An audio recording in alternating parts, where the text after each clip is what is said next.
Hello, and welcome to the first month of the Juicy Fig Word a Month Sew Along. Now, you're going to have to bear with me because I have never done anything like this before. And when I say never done anything like this, I mean kind of filming things, lighting it, and I am not technically minded, let us say. So I've kind of been fighting with my phone and my tablet and deleting things and trying to store up, free up space and all kinds of stuff. So anyway, let's see how it goes. So first of all, thank you very much for coming along and joining in. Um, uh, I've been a textiles enthusiast, shall we say, for most of my life. Over 40 odd years now, easily. Um, and I've studied all kinds of things. I've done patchwork courses and embroidery courses. I've got a degree in textiles. Um, I've tried everything, and it's one of those things that I love. I always come back to it. It is my happy place, is textiles and sewing, creating anything to do with fabric, yarns, whatever it is. But I sometimes I tend to go into kind of extended periods where I just do it nothing but that, and then I don't do it for ages. So I've kind of come up with this to kind of keep me motivated throughout the year without overwhelming myself. And I know that, I thought, well, people kind of like that kind of thing. People have their own levels, don't they, that they do stuff at. So you might have seen already on the blog post, the word of the month for January is dream. So, and I have explained it on there, but basically, life is frantic at the moment, isn't it? It has been. We kind of went into lockdown thinking, oh, yeah, life's going to be different. Everything's going to be calm and wonderful, and we kind of came out of it and then went back to running life at 100 miles an hour. January, I feel, should be more a time for relaxing, getting some extra sleep, taking your time on things, thinking about the year that's been and the year that's coming up, rather than flinging yourself in on the 1st of January to getting all your resolutions done and, back to work, the kids are back at school. So it's kind of a time to pause and reflect and, just and take your time over things. So that was the point of this. It's one of those projects where, if you've got time on your hands, just keep adding to it. If you don't have a lot of time, then do the minimum that you need to do. Do what you want to do. This is your project to do at your pace. So I'm going to run through a couple of the techniques that I'm going to be using this month. If you've already done them, absolutely fine. Go for it. Use the word dream if you want to and go for it. Get on with whatever you want to do. However, if you're new to kind of sewing or you've not been doing it very long and you want to learn a few techniques, then that's what I'm hoping to do, something a little bit different each month. So this month, I'm going to be looking at a simple way of appliquing onto fabric. So applique or applique is basically adding layers of fabric or other textiles onto another one and building those layers up. And there's quite a few different ways of doing it. So the one I'm doing today is quite a simple one. And the stitch I'm going to be looking at is blanket stitch. Mainly because, it's that time of year and I think a blanket is a very comforting item, and it's a stitch that we see and it's around all over the place. I had picked this vintage blanket up in a charity shop last week to make this kind of pad for my board, and that's kind of what inspired me. And if you look at the edge of it, it's got this beautiful blanket stitch that kind of finishes the edge off. I suspect this has been done on a machine, but it's got quite a nice fancy edge there to it. But I'm going to be doing a simple blanket stitch, and most of my page this month, it was going to be using blanket stitch. So I've done a bit of a kind of a layout. This is the 13 by 13 centimeters that are suggested. It's a nice size for a page, but you could do it, you know, more portrait with, you know, a little bit longer, or a little bit bigger, small, whatever you want to do. You just need to make the pages the same size, because it's kind of a slot, a groove and slot kind of method of putting it together.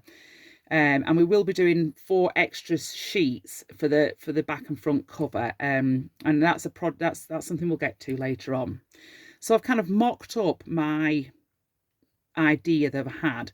I'm going to be appliquing some letters on and doing some blanket stitch to kind of make the bare branches of a tree that, you know, if you go out for a walk at this time of year, that I love seeing the trees when they're not full of leaves, that beautiful black outline, that silhouette you get of the branches, and you know, you get the shape of the different trees. So that's what I wanted to kind of put on it, and also incorporate some like kind of little sparks of light and things, just to make it, there's little ideas that you come up with while you're dreaming. So to get the letters, I went online and I googled, I wanted some kind of bubbly letters, and these are some free ones that someone was doing on Pinterest. There's her name, Thingskull, something like that. So, and it was a free one that you could download. It actually filled the page, but I shrunk it down so that I could get smaller letters that would fit on my page. Okay, and I printed it off and I've left it like that so I can use it over and over if I want to, just to trace the letters off. So this is the fabric that I'm going to be using for my page this time. I've decided, rather than do every page starting with the same colour background, I'll probably decide on my colour for each month, on kind of the mood that month gives me.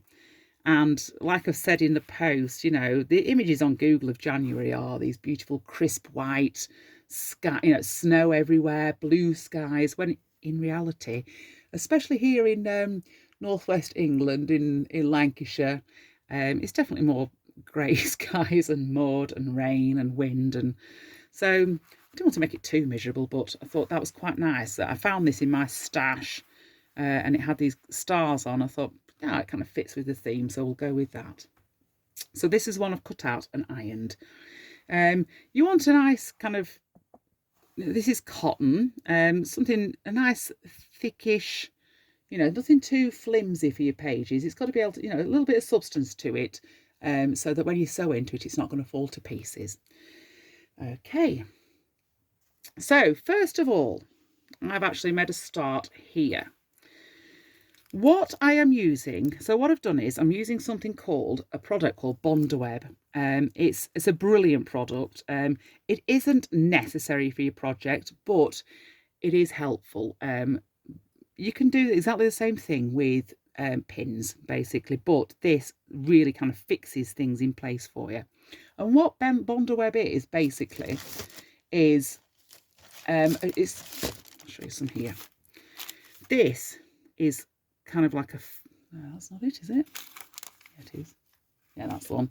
It's like a web of very fine fibres that have glue on them, and the glue is activated by heat.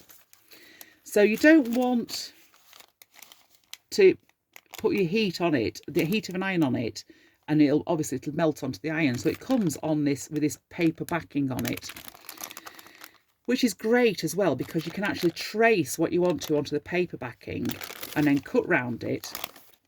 So here's my M that I did. You can see it's actually come away as the paper, which it does. But there is my Bondaweb. And what I've done is I traced the letters, the M. I then turned it over and did it on the other side as well, just to make it stand out.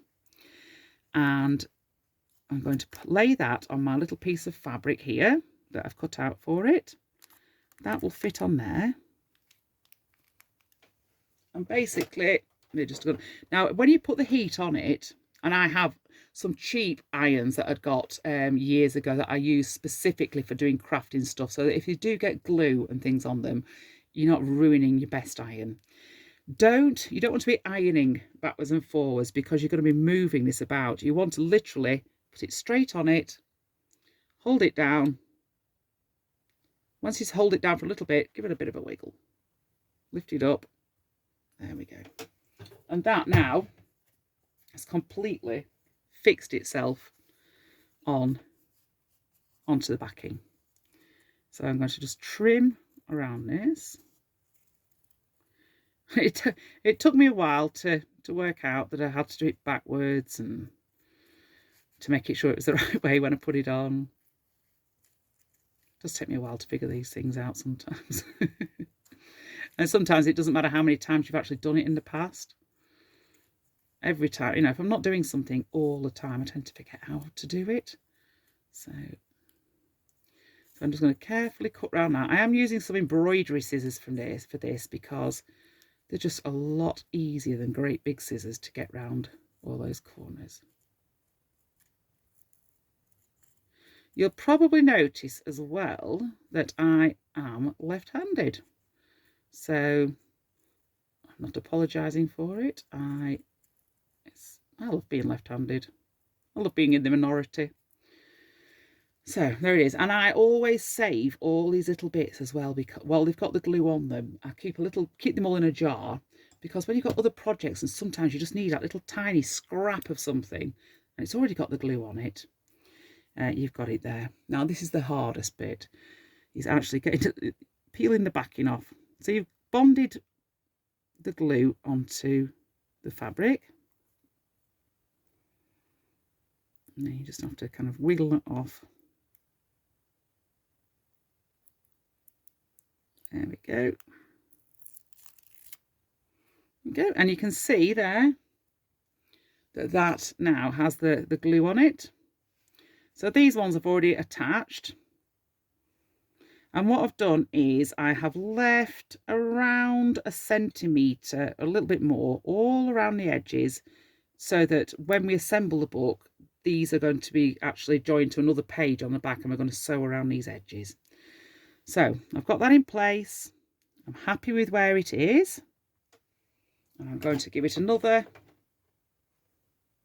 press now, straight down onto it. There we go. And that now is really firmly attached. Okay.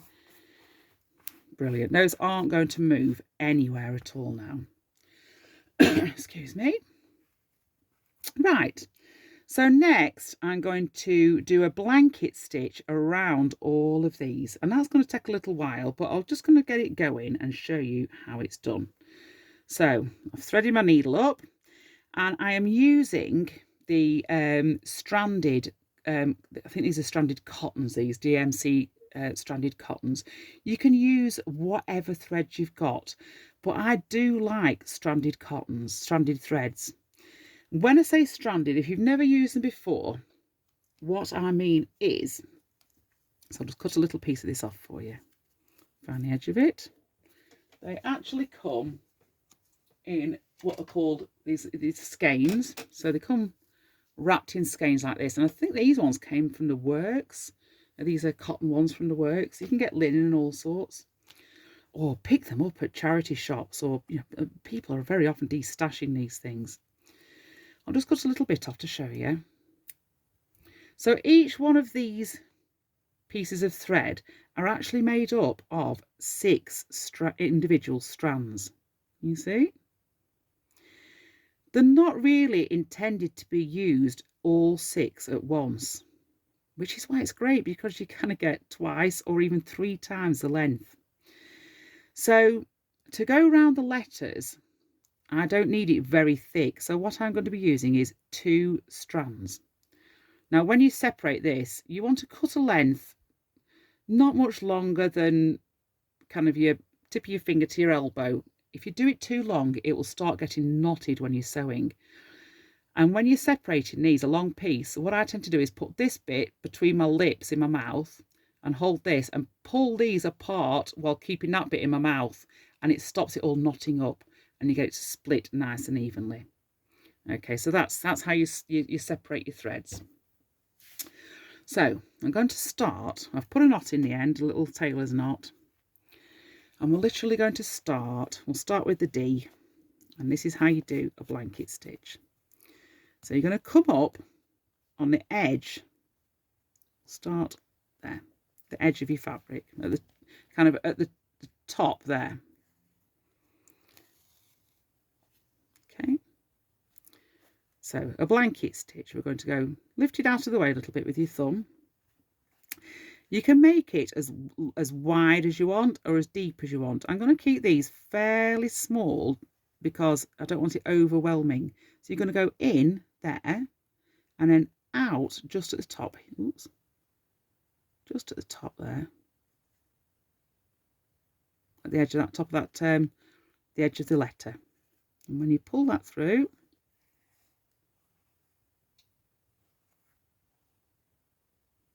you get that little L shape, that little corner. So we'll just carry on going.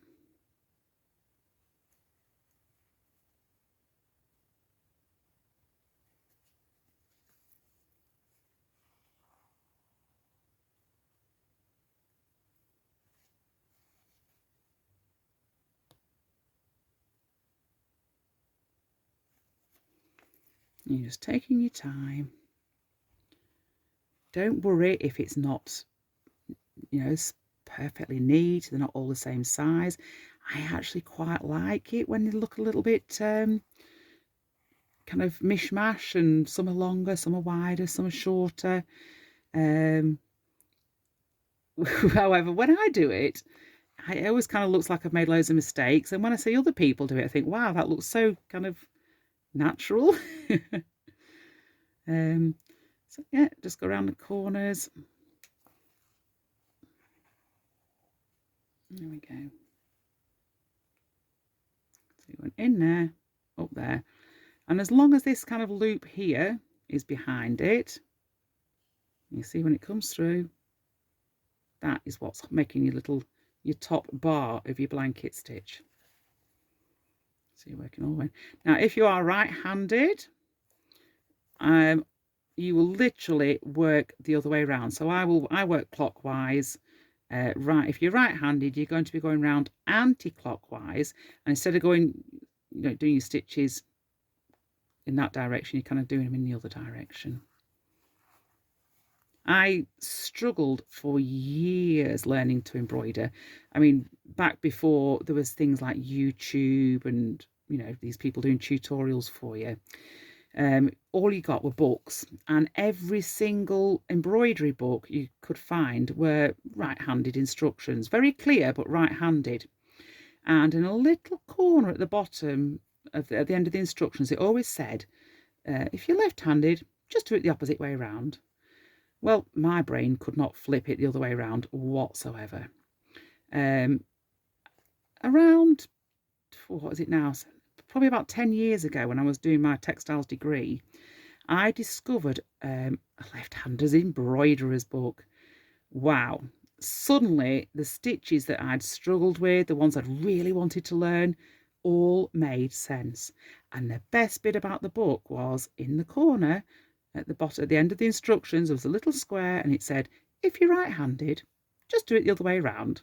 I thought, yes. Revenge at last. Okay.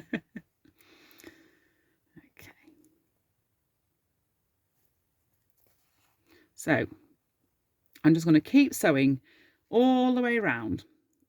Okay, until I get to the other end. Just put a thing in there for now. Right. So that's the applique, and that's the blanket stitch. Then part of my design is going to have the tree coming up round here. So for that, I've threaded up black thread for that to get that silhouette. I've put a knot in it, but this time, because I'm doing a tree trunk, I've actually used 3 strands of the thread. So it is that little bit thicker. I'm just going to move that out of the way. Okay. So that's, I'm going to start around here at the bottom again. And I might actually do kind of blanket stitch one way and then blanket stitch kind of the other way to make the trunk. That was my idea. So I'm going to put my little, just get my shape right. So again, just not get anything caught in it. I'm going to start working on literally working my way up the trunk, and I think this time I'm going to make them a bit wider but perhaps a little bit narrower to get that so it's more of a kind of infill. But and of course I'm not using an embroidery hoop at the moment, so you just have to be careful you're not pulling, don't pull your stitches too tight. An embroidery hoop kind of keeps things the fabric taut so that you can tighten your stitches up, but when you're not using one, you know, you just have to be aware that you could pull your stitches a little bit too tight, and then you get that kind of a ruched effect. It kind of pulls it all in. Okay, so you can see the blanket stitch now is beginning to work its way up.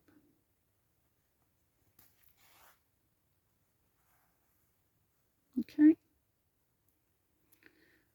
Oops. Let me see there.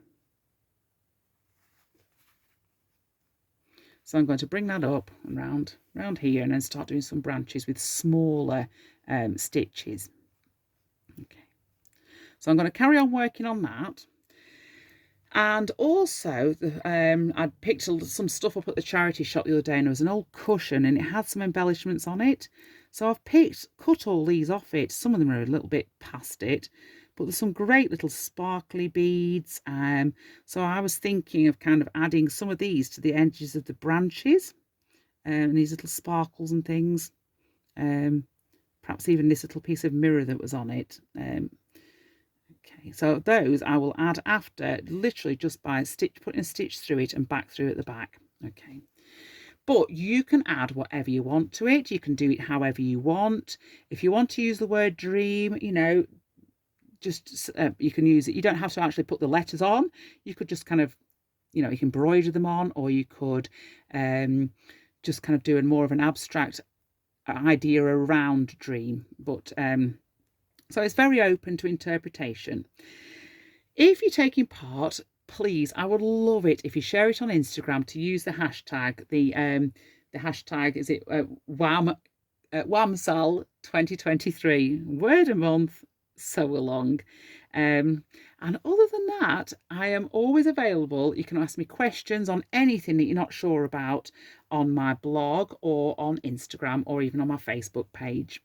I'm going to be putting it all on my Juicy Fig Makes rather than my Juicy Fig page, just so that it keeps it all in one place. And besides that, happy sewing, and I will see you in February.